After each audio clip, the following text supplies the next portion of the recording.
Si hablamos de un delantero que nos ha dejado goles y polémicas a partes iguales, estamos haciendo clara referencia a Diego Costa. El exfutbolista del Atlético de Madrid llegó al fútbol de forma sorprendente y ha pasado por este deporte de un modo cuanto menos controvertido. Hazme caso y estate atento porque se viene un pedazo de vídeo en el que vas a descubrir muchas cosas que no sabías sobre Diego Costa. Bienvenido a las historias de Venom.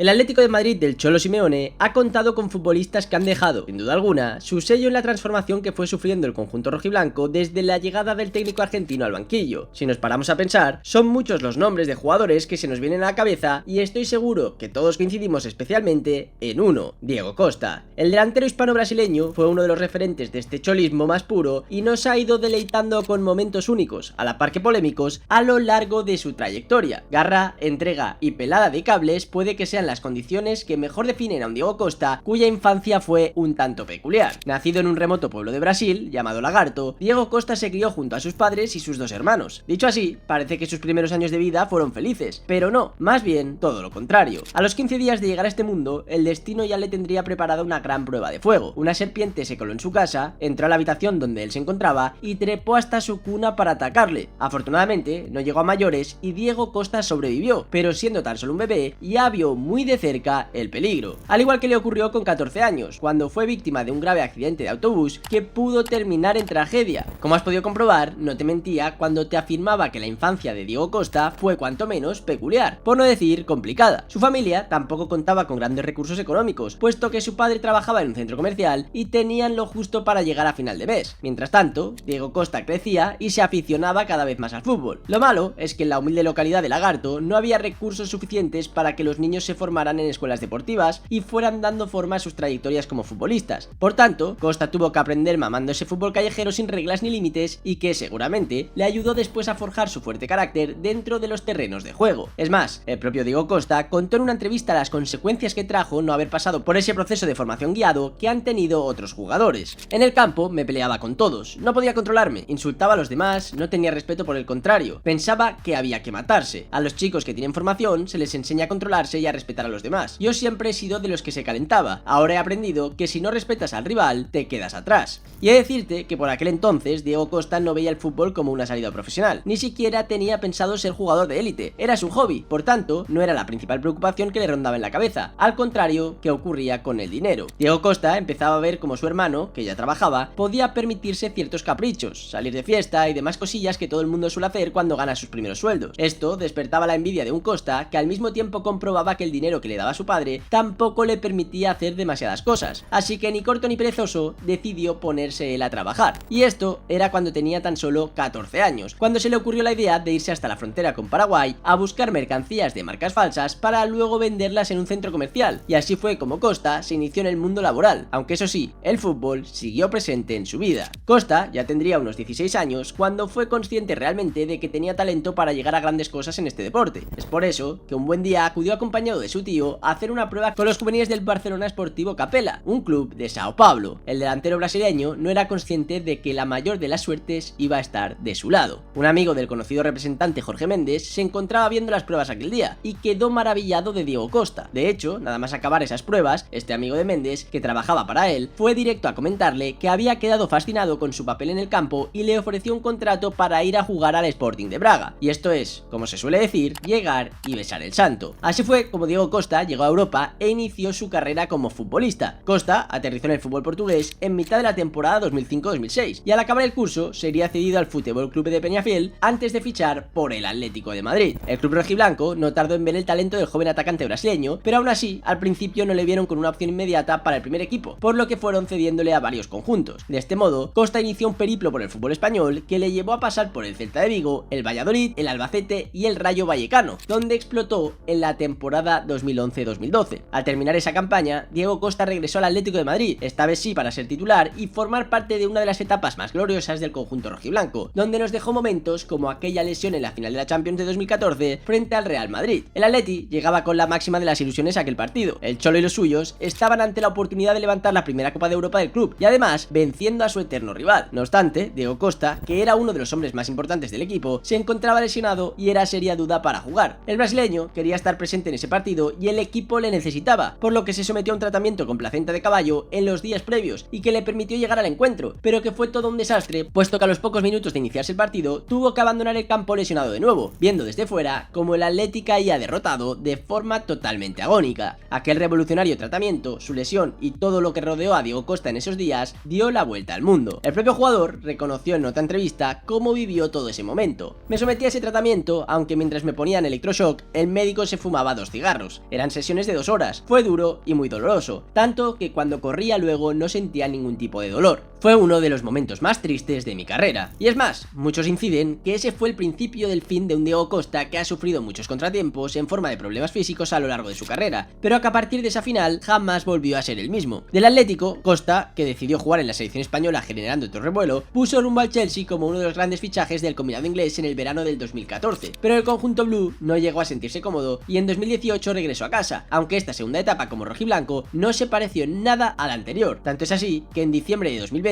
rescindió su contrato con el Atlético de Madrid alegando motivos personales e inició un periodo sin equipo para en agosto de 2021 firmar por el Atlético Mineiro. Desde ahí voló otra vez a Inglaterra, concretamente al Wolverhampton, y la experiencia volvió a ser fallida, así que Diego Costa intentó probar fortuna de nuevo en el fútbol brasileño de la mano del Botafogo, donde tampoco le fueron bien las cosas. Así que como ves, la carrera de Diego Costa ha ido yendo de menos a más, dando un vuelco fatal en los últimos tiempos. Pese a ello, siempre ha ido dejando muestras allá donde ha jugado de ese peculiar carácter que le ha llevado a meterse en más de un lío. Y es que si nos paramos a pensar, Diego Costa acumula un amplio historial de polémicas dentro del terreno de juego, como sus piques con Sergio Ramos y Pepe o el mordisco a Gareth Barry, un delantero centro que ha sido expulsado más de 10 veces, deja las claras que es de sangre caliente. Pero Diego Costa no solo ha dejado polémicas sobre el césped, también se ha visto involucrado en varios escándalos en su vida privada. Por ejemplo, en 2020 tuvo que aceptar el pago de una multa de 543.000 euros tras reconocer que había defraudado a la hacienda española más de 1 kilo en el año 2014. Previamente a esto, en agosto de ese mismo año, ya tuvo que ingresar en las arcas públicas 1.142.888 euros. Meses más tarde, la Policía Federal de Sergipe le investigaría por explotación de juegos de azar, blanqueo de capitales, evasión de divisas y organización delictiva al ser vinculado con una conocida casa de apuestas. Y finalmente, el escándalo más famoso que ha protagonizado Diego Costa, fuera de su faceta como futbolista, el cual tuvo lugar en el año 2020, fueron unas fotos suyas en las que aparecía en la cama junto a una mujer y el futbolista Gabriel Jesús. Pero lo más importante de todo esto es que esas fotos, publicadas por The Sun, fueron encontradas dentro de una Biblia en una tienda benéfica de Londres. Te habrás quedado alucinado, ¿verdad? Seguro que ahora coincides plenamente conmigo en que Diego Costa fue uno de los jugadores más peculiares del fútbol español en los últimos tiempos, como también ocurre con Ever Banega. El centrocampista argentino sabe muy bien lo que son los líos y las polémicas. De hecho, más allá de en Sevilla, hay pocos lugares en los que le guarden cariño. Su historia tampoco tiene desperdicio, y si quieres conocerla, te dejo su vídeo en las tarjetas. Y ahora me gustaría saber qué opinas de Diego Costa. ¿Apoyas la teoría de que el tratamiento con placenta de yegua truncó su carrera? Te leo en comentarios, y si te ha gustado el vídeo, no olvides suscribirte y darle like. Y si te interesa seguir la actualidad del Barça, te invito a seguir también el canal de Spider Culé. Gracias por verme, recuerda que esto no es nada sin ustedes, y nos vemos en próximos vídeos aquí, en las historias de Venom.